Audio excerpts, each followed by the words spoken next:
आज का जो लेक्चर है वो है प्रेजेंटेशन स्किल्स के बारे में।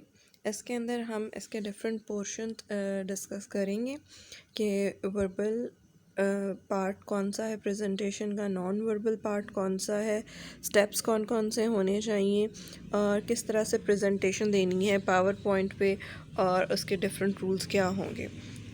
तो स्टार्ट करते हैं इसका। Introduction.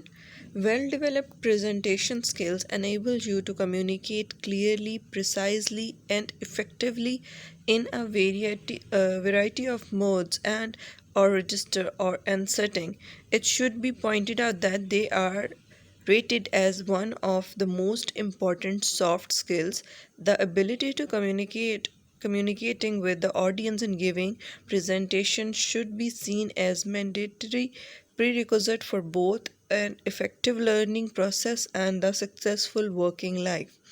यहाँ से हमें क्लियरली पता चल रहा है कि प्रेजेंटेशन स्किल्स कितनी ज़्यादा इम्पॉर्टेंट है।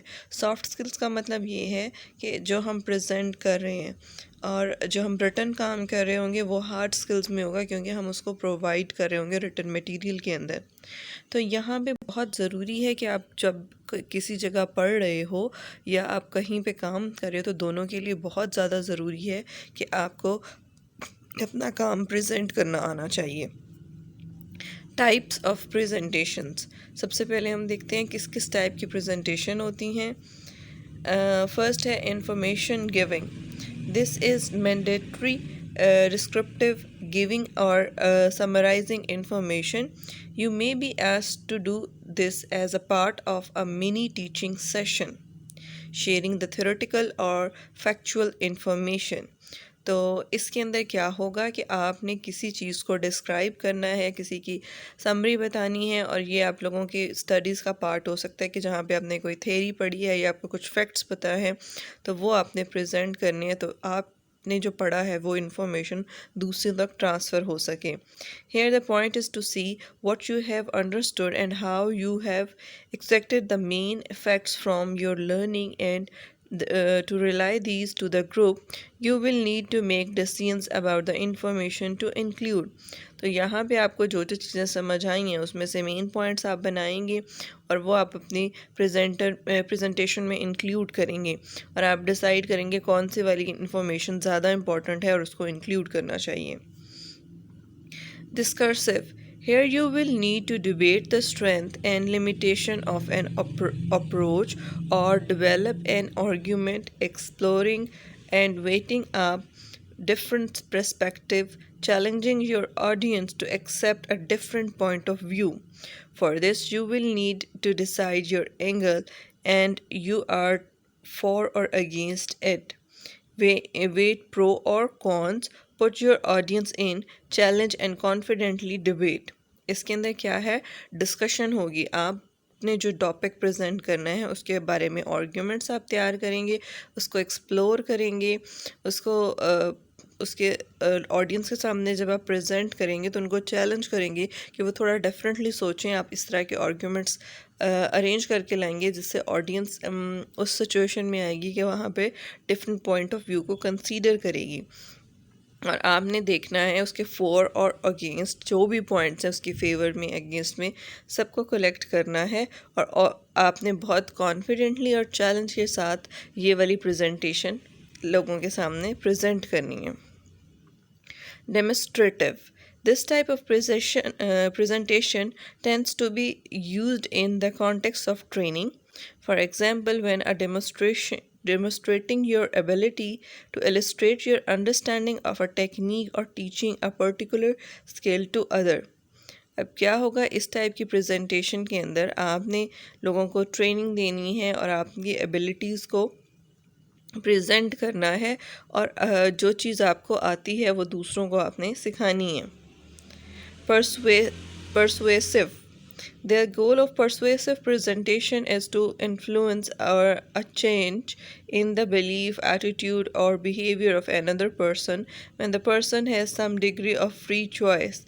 Expanding upon the example provided above, a persuasive presentation would not only inform audience member about the South American rainforest and its emergence endangered species, but would also try to get them to take specific and appropriate action to save this species.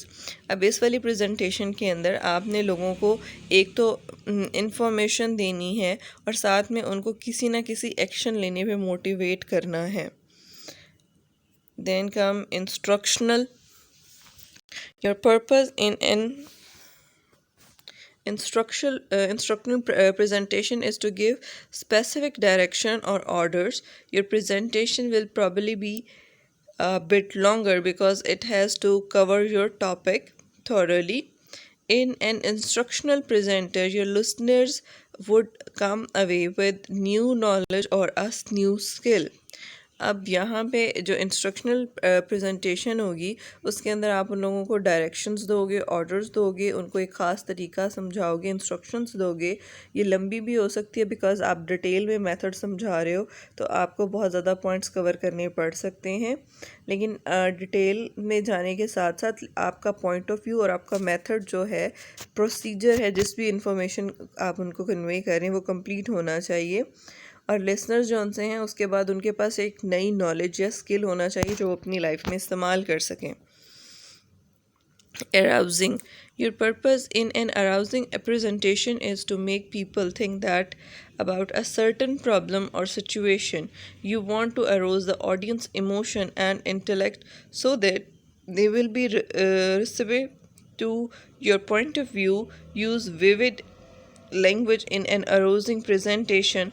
Project sincerity and enthusiasm. Arousing presentation में क्या है कि आपने कोई ना कोई problem या solution लोगों के सामने लाना है और लोगों को मोटिवेट करना है कि वो उस पर काम कर सकें और उसके मतलब कुछ ना कुछ बेहतरी कर सकें सोसाइटी की.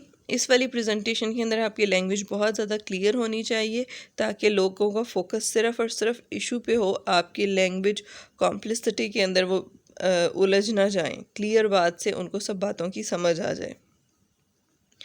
अब नेक्स्ट स्टेप है visual aids material for distribution.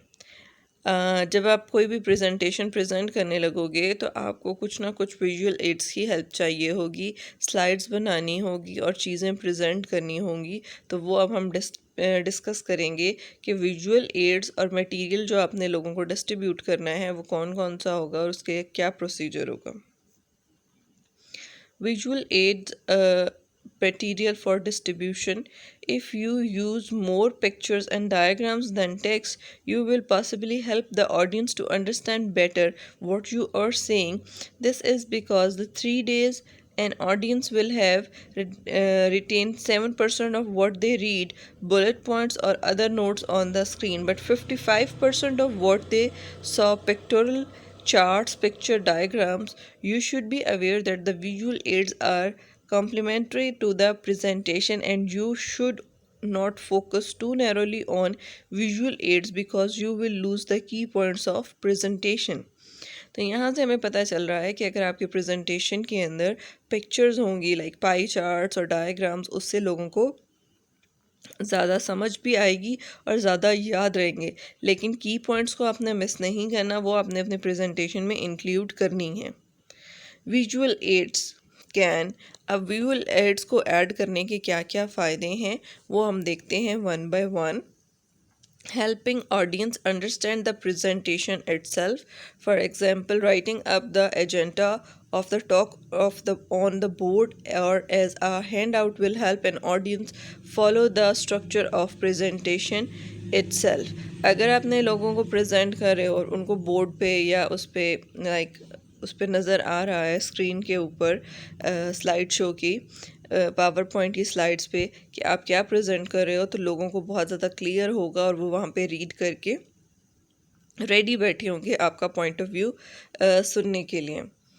Emphasize different part of the presentation. Here you might underscore a keyword or a point by capturing it on a PowerPoint slide, by giving a supporting quote or a reference, or by producing an illustrative image or object. अब इसमें क्या हो रहा है कि अगर आप presentation के डिफरेंट पार्ट्स को वहाँ पे पावर पॉइंट में आपने प्रेजेंट कर रहे हो तो उसमें क्या होगा कि री इन्फोर्समेंट होगी, लोगों को याद रहेगा। और जब अगर आपकी बात नहीं भी समझ आई तो पावर पॉइंट के इमेज देख के ऑटोमेटिकली कुछ ना कुछ वो कनेक्टेड फील करेंगे, उनको समझ आ जाएगी। ब्रैकेट में लिखा है विजुअल एड्स री इन्फोर्स व्हाट यू से। जो आप बात कर रहे होते हैं और पिक्चर के साथ आप नज़र आ रहा है तो वो आपके ही बात को री इन्फोर्समेंट हो रही है, क्योंकि वो उसको पिक्चर फॉर्म में भी देख रहे हैं और ऑडियो में सुन रहे हैं। Take the pressure off the speaker for a brief while all eyes are on the same thing else for a moment. This is a good thing. People tend to look at the visual aid rather at you. It help when you are nervous. तो इसमें आपकी help हो जाएगी कि कुछ time लोगों का जो गेज़ है या आइज़ हैं वो स्क्रीन पर होंगी, आप पे नहीं होंगी। इसमें आपका क्या होगा कि आप कह सकते हो कि आप कंफर्टेबली प्रेजेंट कर सकते हो, क्योंकि कुछ लोग जो उनसे हैं आई कांटेक्ट से नर्वस हो जाते हैं। Tips for effective presentation. अब एक अगर आपने अच्छी प्रेजेंटेशन देनी है तो उसके लिए अगर आप क्या क्या करोगे कि आपकी प्रेजेंटेशन बहुत अच्छी हो जाए। Use images to improve understanding. अब ये सबसे इम्पॉर्टेंट पॉइंट है कि अगर आप कुछ ऐसा प्रेजेंट कर रहे हो जिसके रिलेटेड इमेजेस हैं तो वो बहुत ज़्यादा हेल्पफुल करेगा आपकी प्रेजेंटेशन को लोगों के समझने में। Sometimes it is easier to use a picture instead of words to improve audience understanding. When you show a picture, you can ask them a question or suggestion. They think about the image in a certain way. You can then remain silent while they think about the image or the task you have set them. Images can also be used to direct audience attention away from you and onto the image or the screen. This may help to steady your nerves as it gives you a few seconds to take some deep breaths or check your notes. अब क्या होता है जब आप screen के ऊपर कुछ picture present करते हो तो इसके बहुत ज़्यादा बेनिफिट्स हैं। सबसे पहला बेनिफिट ये है कि लोगों को आपकी बात ज़्यादा अच्छी तरीके से समझ आती है। सेकंड ये है कि अगर आप काफ़ी टाइम से बोल रहे हो तो आपको एक ब्रेक मिल जाती है, रिलीफ मिल जाती है, क्योंकि आप इमेज दिखाकर ऑडियंस से कुछ ना कुछ पूछ सकते हो। तो आप जो कॉन्टीन्यूसली बोल रहे हो तो आपको उसमें ब्रेक मिल जाएगा। सेकंड इज़ दैट कि जब आप कुछ उनको प्रेजेंट कर रहे हो तो लोगों का फोकस आपसे हट के स्क्रीन पर चला जाता है, तो आप थोड़े सेकंड्स के लिए कुछ टाइम के लिए रिलैक्स कर सकते हो। उसके अलावा मतलब आप चीज़ों को ज़्यादा अच्छे तरीके से एक्सप्लेन कर सकते हो जब इमेज को आप इमेज के थ्रू प्रेजेंट कर रहे हो। उसके अलावा जब आप इमेज शो कर रहे हो तो अगर आपको कुछ भूल रहा है अपनी प्रेजेंटेशन में, या आपको थोड़ा सा मोमेंट चाहिए सोचने का, या अपने कुछ वर्ड्स को रीअरेंज करना है, तो आप इमेज शो करके उनको लोगों को कुछ ना कुछ क्वेश्चन पूछ सकते हो। आप उतनी देर रिलैक्स होके आप बाकी प्रेजेंटेशन पे फोकस कर सकते हो। तो ये एक बहुत बड़ा टिप है कि अगर आप चीज़ें बीच में मटेरियल ऐड कर रहे हो, क्वेश्चंस ऐड कर रहे हो या पिक्चर्स ऐड कर रहे हो, तो उससे आपको ये सारे बेनिफिट्स मिल सकते हैं। Number two, second point is use images to save time. If there is only a short amount of time, you could include images as a quick way to cover some of the content. You have probably heard of the phrase a picture paints 1,000 words, and this is a very relevant to a student presentation. तो इसके अंदर बहुत important बात यह है कि अगर आप पिक्चर्स शो कर रहे हो तो वो आपका टाइम सेव करिए। फॉर एग्ज़ाम्पल अगर आप अपनी किसी प्रेजेंटेशन के अंदर 5 इंडस्ट्रीज़ या 5 फैक्ट्रीज़ के बारे में डाटा शो कर रहे हो तो आप 5 लाइंस लिखोगे कि दिस फैक्ट्री के अंदर ये हुआ, दिस में ये हुआ, ब्ला ब्ला ब्ला। लेकिन व्हाट इफ़ अगर आप उसको एक पाई चार्ट में शो कर रहे हो या बार चार्ट में शो कर रहे हो, तो एक पिक्चर के अंदर आप उसको 2-3 पॉइंट्स को शो कर सकते हो। फॉर एग्ज़ाम्पल अगर आप 3 सालों की उनकी प्रोग्रेस शो करना चाहते हो तो आप लाइन ग्राफ से उनको एक्सप्लेन कर सकते हो। तो यहाँ पे उन्होंने बिल्कुल एग्जैक्टली सही कहा है, a picture paints 1,000 words, 1,000 words को एक पिक्चर रिप्लेस कर सकती है। Use images for interest. Images use the visual sense, whereas sounds and speech use the auditory sense. Providing content in a very variety of formats mean the audience has to use a range of senses. This keeps them active in a process of receiving the presentation. We all have preferences and use a variety of communicating approaches ensure a wider appeal to different members of the audience. अब यहाँ पे वो ये बताना चाह रहे हैं कि पिक्चर्स शो करने से इंटरेस्ट डेवलप होता है ऑडियंस का। उसमें क्या होगा कि जब आप बोल रहे हो तो वो ऑडियो है, ऑडियो जौन सा है वो सुनने की लाइक ईयर्स की सेंस को अट्रैक्ट करता है। जब आप पिक्चर शो कर रहे होते हो तो आप साइट वाली सेंस को भी नज़र भी आ रहा होता है।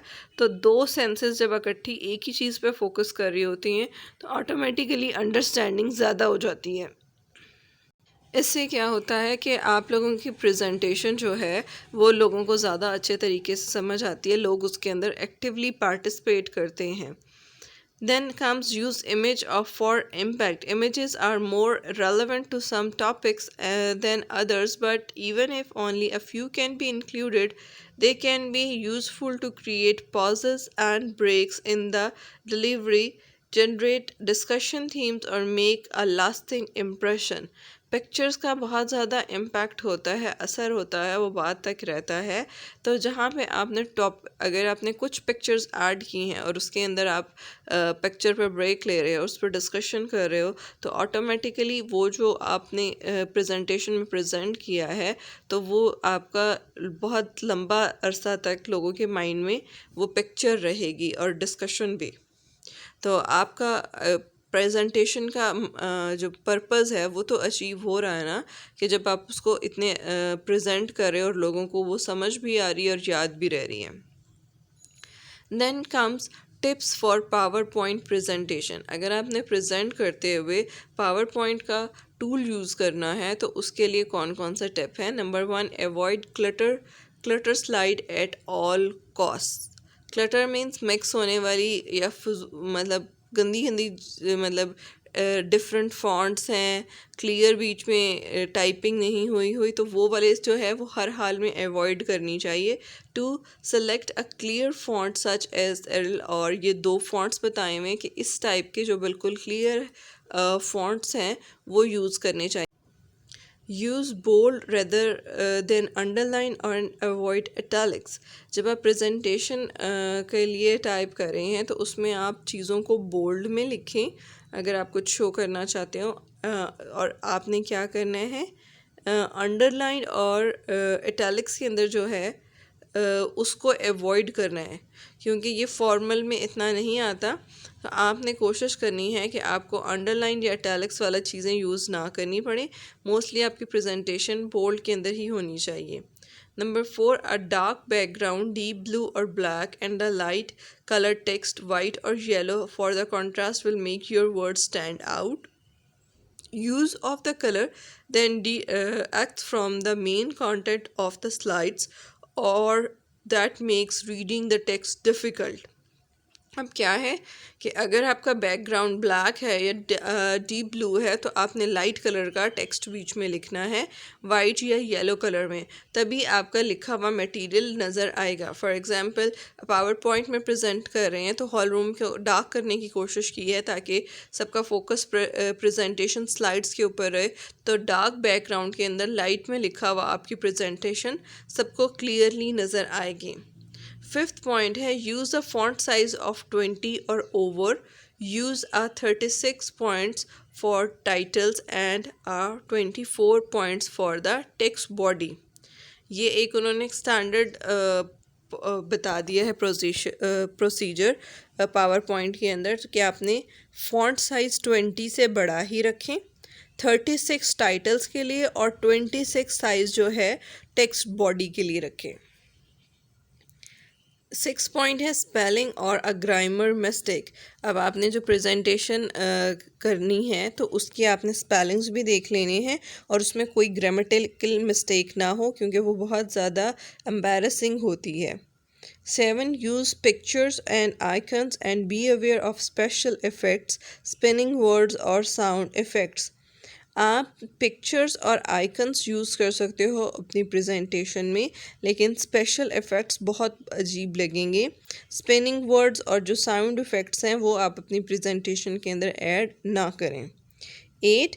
Keep the presentation consistent. For example, background and style. Do not suddenly switch fonts halfway, though you may not notice, but your audience will. आपने प्रेजेंटेशन के अंदर कंसिस्टेंट रहना है।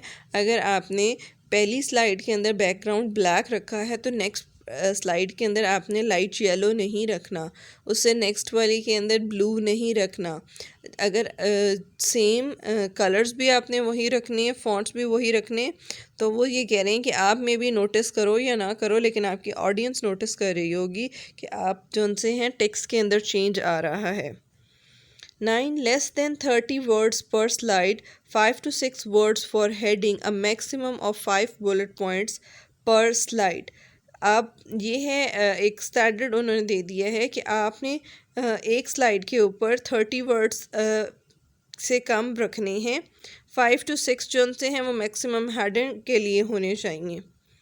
10 है keep the number of slides down to 1 per minute और even 1 पर 40 seconds. जब आप अपनी स्लाइड्स को काउंट कर रहे हो कि आपने उनको किस तरह से प्रेजेंट करना है, तो एक स्लाइड के ऊपर आप 1 मिनट या 40 सेकेंड्स को काउंट कर सकते हो। इसके बाद then comes handout material. Handout materials. अब आपने जब प्रेजेंटेशन प्रेजेंट कर रहे हो तो आपने कौन कौन सा मटेरियल देना है ऑडियंस को, तो इसमें ये बात होने वाली है। Sometimes you will be expected to produce a handout of some kind. Handouts can be taken away as a reminder of what you said. Sometimes आपसे एक्सपेक्ट किया जाता है कि आप हैंड आउट्स प्रोवाइड करो presentation के साथ, और ये आपका लाइक जो जो बात आपने प्रेजेंटेशन में की है ये उसका काइंड ऑफ रिमाइंडर होगा कि आपने ये बातें इंक्लूड की हैं अपनी प्रेजेंटेशन की, और ऑडियंस उसको घर लेकर जा सकती है और उसको बाद में भी देख सकती है। Handouts can have details that might clutter up all your presentation. Handout distributed at the end can be a very good way of concluding, but you need to tell people at the beginning that you are going to do this. Otherwise, they can feel annoyed if they have taken carefully notes, which the handouts make them superfluous. अब क्या हो रहा है कि जब आपने hand outs उनको देने हैं तो आप उनको शुरू में ही बता दो कि आपने उनको हैंड आउट्स प्रोवाइड करने हैं। अदरवाइज़ क्या होगा कि वो उनके नोट्स बना, अगर उन नोट्स बना लिए और उनको बाद में हैंड आउट्स मिल रहे हैं तो उनकी वो मेहनत ज़ाया हो जाएगी। और अच्छी सबसे स्ट्रैटेजी ये है कि हैंड आउट्स प्रेजेंटेशन के एंड पर दें। You need to consider the style and content of handout material as well as the purpose. जब आपने हैंड आउट प्रोवाइड करनी है तो उसका आपने कुछ चीज़ों के बारे में ख्याल करना है। सम ऑप्शंस आर, उसके लिए जो ऑप्शंस उन्होंने दिए हुए हैं कि मेन पॉइंट्स और हेडिंग्स आपने ज़रूर इंक्लूड करनी है हैंड आउट मटीरियल में। Notes generated by the presentation software that you have used, possibly a good edited version of long presentation should be a good idea. उसके notes भी आप provide कर सकते हैं, headings, main points with the space to write notes. आप उनके main points लिखकर उसके साथ space भी दे सकते हो ताकि वो उसको complete करके अपने notes बना लें। diagrams, charts, statistics, reference, ये चीज़ें आप provide कर सकते हो उनको handouts में। Avoid giving handouts while you are speaking. The distribution of handouts while you are talking distract people and you will lose your audience. It does not matter how often you say of a handout, do not read this now. The temptation to look at it immediately seems universally irresistible. जब आप लोगों को hand outs दे रहे हो और उनको मतलब वो आपके बात से डिस्ट्रैक्ट होंगे, क्योंकि ऑटोमेटिकली वो हैंड्स आउट को देखना शुरू कर देंगे। आप उनको जितना भी कहोगे कि अभी आपने इसको रीड नहीं करना, तो यूनिवर्सली वो टेम्प्टेड होते हैं कि इस नोट्स में है क्या, हम एक दफ़ा देख तो लें। तो इससे बेहतर है कि वो आप एंड पे दें या बिल्कुल स्टार्ट में दे दें, ताकि वो आपकी प्रेजेंटेशन के साथ कोऑर्डिनेट कर सकें। इसके बाद आता है वर्बल कम्युनिकेशन।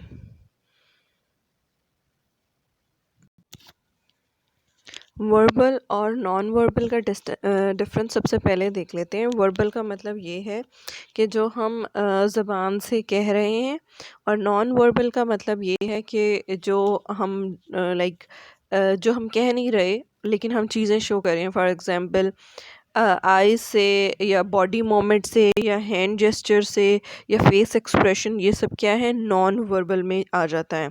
तो अभी पहले हम देखते हैं वर्बल पार्ट क्या है प्रेजेंटेशन के अंदर, वर्बल चीज़ों का role. Okay, however, it is impossible to use image for everything in your presentation, but be aware that up to 38 of what you is taken is by those presentation is through the spoken words. जो चीज़ें आप images से express कर रहे हैं, उसके अलावा जो 30 to 40% चीज़ें हैं वो आप बोल के एक्सप्रेस कर रहे हैं अपनी प्रेजेंटेशन के अंदर, which highlights the clear need of what you say is to be audible and very much to the point. इससे हमें पता चल रहा है कि जो चीज़ भी आपने बात करनी है वो सुनने के काबिल होनी चाहिए और to the point होनी चाहिए। audible का मतलब ये है कि clearly बोली गई हो। You should remember that your voice is an incredible tool. On average, 7% of what the audience understand come from the words that are used within the verbal interaction, compared with 38 of the information resulting in the tone of the voice and 55% being dependent on the non-verbal clues. तो जो बातें आप कर रहे हो उसमें से जो आप बोल रहे हो उसी में से ऑडियंस को समझ आएगी, और जो आप कह रहे हो उसमें से कुछ मतलब कुछ पोर्शन वर्बल चीज़ों का समझ आएगा और कुछ चीज़ें नॉन वर्बल चीज़ों का समझ आएगा। इसके सिंपल से एग्जांपल ये है कि अगर आप हेड को शेक कर रहे हो नहीं वाली पोजीशन के अंदर, जैसे राइट टू लेफ़्ट मूव कर रहे हो, तो देखने वाले को फ़ौरन ही समझ आ रहा है, लेकिन आपने वर्बली मुंह से नहीं कहा नहीं है, ठीक है, लेकिन आपको देख के ही समझ आ रहा है। अगर आप आगे ऊपर नीचे सर को हिला रहे हो तो ऑटोमेटिकली देखने वाले को समझ आ रही है कि नेक्स्ट पर्सन यस कह रहा है, तो दिस इज़ नॉन वर्बल। ये आप सिर्फ देखने से भी आपको समझ आ जाएगी और याद रहेगा फिज़िकल नॉन वर्बल क्लूज़ के अंदर। उसके बाद है use this to your advantage. Presentations are greatly enhanced by the varying the tone of the voice, emphasizing to the aspect of the content. अब आप अपनी आवाज़ से बहुत सी चीज़ों को एक्सप्लेन कर सकते हो। फॉर एग्ज़ाम्पल, जब आप कुछ भी बात कर रहे हो तो जो चीज़ इम्पॉर्टेंट है अगर आप उसको स्ट्रेस के साथ बोल रहे हो, जैसे दिस इज़ वेरी इम्पॉर्टेंट, ठीक है, तो जब जब भी टीचर ये बात कर रहा है तो ऑटोमेटिकली अगर आपका ध्यान नहीं भी है तो आपका क्लास में ध्यान आ जाएगा कि ये टीचर इतने इम्पॉर्टेंट बात क्या कह रहे हैं। इसी तरह आप अपनी वॉइस से चीज़ों को समझा सकते हो। जिस चीज़ पे आप ज़्यादा स्ट्रेस दे रहे हो तो सुनने वाले को समझ आ जाएगी कि ये ज़्यादा इम्पॉर्टेंट बात है। Try to vary the tone of your voice and the speed or pace of the delivery to give emphasis to different parts of what you say. अब आपने क्या करना है, अब जो बात कर रहे हो अपनी आवाज़ के अंदर स्पीड को और स्पेस को डिलीवरी के अंदर चेंज करना है, ताकि जैसे आपने कुछ इम्पॉर्टेंट बात समझानी है तो उसको रिपीट करना है, उसको फोर्सफुली बोलना है, वर्ड एक एक वर्ड को अलग अलग करके बोलना है ताकि नेक्स्ट पर्सन को समझ भी आए और उसको ये पता चल जाए इम्पॉर्टेंट है। तो आप अपनी आवाज़ के उतार चढ़ाव से भी लोगों को सब चीज़ें समझा सकते हो। Use silence to your advantage. अब आपने चुप रहकर भी कुछ चीज़ें समझा सकते हो। फॉर एग्ज़ाम्पल, अगर टीचर बात कर रही है और स्टूडेंट्स का ध्यान नहीं है, और अगर वो कुछ सेकंड्स के लिए चुप कर रही है और उसके बाद क्लास के अंदर स्टेयर कर रही है वापस, तो ये क्या है, क्लास की अटेंशन लेने का तरीका है कि स्टूडेंट्स इधर उधर देखना शुरू कर देंगे कि टीचर चुप क्यों हुई हैं। जब वो देखेंगे तो उनको पता चल जाएगा रीज़न क्या है। तो ये क्या हुआ है, silence used in your advantage. तो आपने चुप रह के भी उसका फ़ायदा उठाया है। A short pause can give emphasis to the point you are making. और शॉर्ट पॉज से आप मतलब थोड़े से ब्रेक लेकर भी उसको चीज़ों को एक्सप्लेन कर सकते हो और उसको इम्पोर्टेंस दे सकते हो, स्ट्रेस दे सकते हो उस चीज़ पे। One of the way in which inexperienced presenters betray their lack of skill is that they fade in the volume. They may begin their talk with a reasonable audible, but this decrease as they forget to project their voice in accordance with the size of audience. The mean bodies and the more the sound is observed and the associate the room. अब क्या है कि कुछ लोगों के साथ ये problem होता है कि वो स्टार्ट में ऊंचा शुरू करते हैं बोलना, आहिस्ता आहिस्ता वो कम बोलना शुरू कर देते हैं और उनकी आवाज़ कहीं गुम ही हो जाती है प्रेजेंटेशन के अंदर और लोगों को समझ ही नहीं आती। Good projection should not to be a matter of strain but being aware of where the voice is going and making effective use of breathing to support the voice. A presenter who fails to project are usually too busy peering at their notes and being worried of what is coming next. Another concern of these giving presentation is that of speaking too quickly. अब यहाँ पे और problem ये आ रहा है कि जब वो बात कर रहे होते हैं प्रेजेंटर, या तो बहुत जल्दी जल्दी बोल जाते हैं या बहुत ज़्यादा नोट्स के अंदर देखने में बिज़ी हो जाते हैं। तो इस वजह से जो वो बात कर रहे होते हैं ऑडियंस को समझ नहीं आती। When speaking to an audience of a size, it is advisable to speak more slowly than your normal speed and to give pauses occasionally. अब जब आप लोगों से बात कर रहे हो तो आपको ये चाहिए कि जैसे आप नॉर्मली बोल रहे होते हो, इससे ज़रा स्लो स्पीड में बोलो ताकि लोगों को समझ आ जाए, और बीच में पॉजेस दो ओकेजनली, थोड़ा सा ब्रेक दो ताकि लोग उसमें क्वेश्चन भी कर सकें और उनको अंडरस्टैंडिंग भी हो। Speaking more slowly and pauses is even more important if you want the audience to pay attention to your words. जब आप बोल रहे हो और स्लोली बोल रहे हो, मतलब स्पीड उसकी स्लो, वॉल्यूम उसकी कम नहीं, तो पॉजेस दे रहे हो तो वो ज़्यादा इम्पॉर्टेंट है ताकि लोगों को समझ आ जाएगी। If you want the audience to pay attention to your words, diagrams, or picture on a screen at the same time, speaking slowly is not the same as speaking hesitantly, and although being nervous might lead to hesitance, it is a good idea to work together emulating this. अब speaking slowly का मतलब ये नहीं है कि आप hesitate होके बोलो, आपने बोलना कॉन्फिडेंटली है लेकिन उसकी स्पीड स्लो रखनी है, और ताकि लोग जो सुन रहे हैं उनको सही तरह से समझ आए। Be enthusiastic about what you have to say. अब आपने क्या है, जो भी बात आप कर रहे हो उसके अंदर आपने अपना इमोशनली कनेक्शन शो करना है, enthusiastically इमोशंस के साथ बोलना है। If you fail to show any interest, there is a little chance that your audience will be attentive and engaged. Nothing is as boring as a monotonous voice reciting a presentation that has absolutely been memorized or and delivered on many occasions, or even worse, reading from the notes. अब इससे कोई भी boring चीज़ नहीं हो सकती कि आपको जो प्रेजेंट कर रहा हो पर्सन, वो एक ही टोन के अंदर बोलता जाए और वो ऐसे लग रहा हो कि जैसे उसने रट्टा लगाया हुआ है और वो बहुत सी जगह पे ये चीज़ प्रेजेंट कर चुका है, और या तो वो नोट्स को देख देख के रीड कर रहा हो। To keep your presentation alive, there needs to be an element of spontaneity. अब जब आप प्रेजेंट कर रहे हो और अच्छा आपने प्रेजेंट करना है तो उसमें एक एलिमेंट स्पॉन्टेनियस का हो, सडनली आप कुछ सरप्राइज उसमें लाओ, ट्विस्ट लेकर आओ। This can be achieved by varying the pitch of tone of your voice in relation to the subject matter. अब आपने उसके अंदर अपनी वॉइस को जो चेंज करना है, अप्स एंड डाउन्स लाने हैं, उससे ये चीज़ अचीव हो सकती है। Speeding up your delivery is another technique that will keep the audience attention. अगर आप अपनी स्पीड को तेज़ करोगे और कम करोगे, इससे भी आप ऑडियंस की अटेंशन ले सकते हो. Sometime this is followed by a moment of silent just for effect and then a calmer more measured approach follows. Experiment with the duration during your rehearsal to ensure that you do not come over being a little manic. अब क्या है कि आप थोड़ा सा pause लेके दोबारा से बात शुरू करोगे तो फिर से अटेंशन ऑडियंस की आपकी तरफ हो जाएगी. ये आप इसको प्रैक्टिस भी कर सकते हो. नॉन वर्बल अब जो पार्ट है प्रेजेंटेशन का वो डिस्कस करते हैं. आई कांटेक्ट जो है वो सबसे इम्पॉर्टेंट फीचर है नॉन वर्बल कम्युनिकेशन का. Eyes are one of your best tool for involving the audience in what you are saying. Good posture, good moments, and gesture will be little use or if you fail to support them with appropriate eye contact.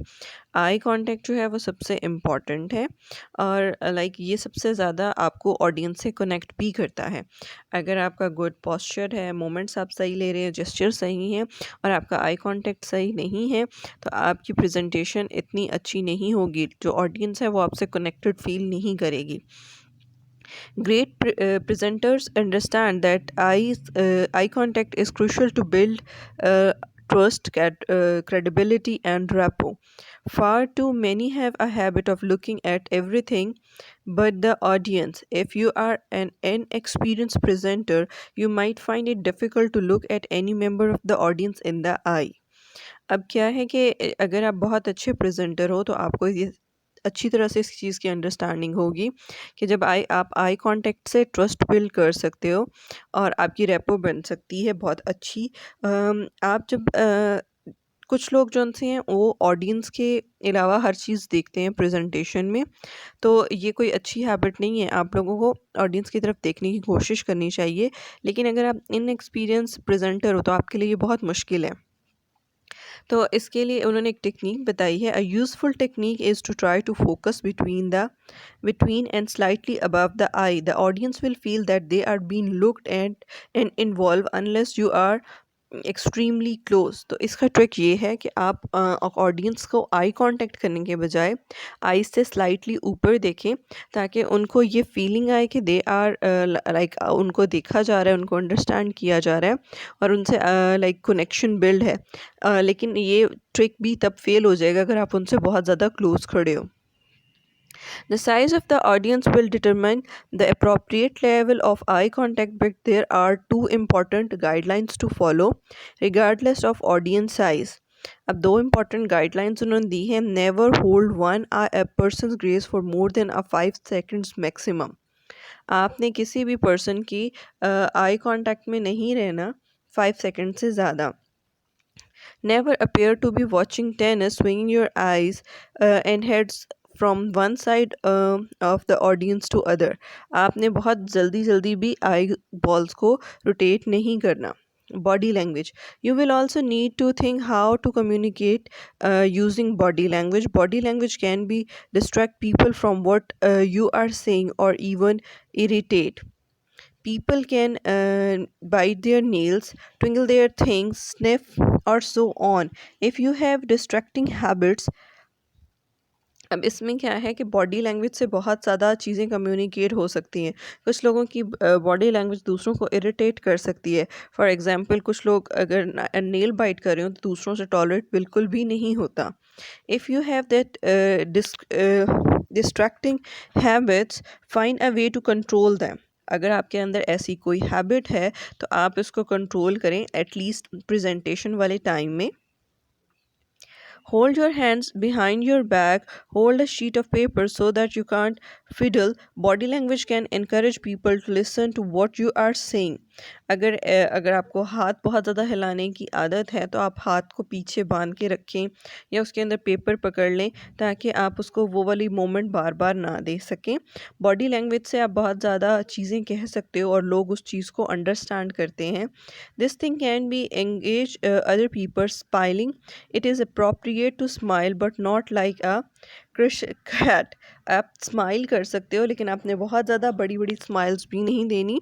Learning towards them, standing upon to the presentation to give your authorities and help project your voice, moving in a natural way, standing totally still is distracting.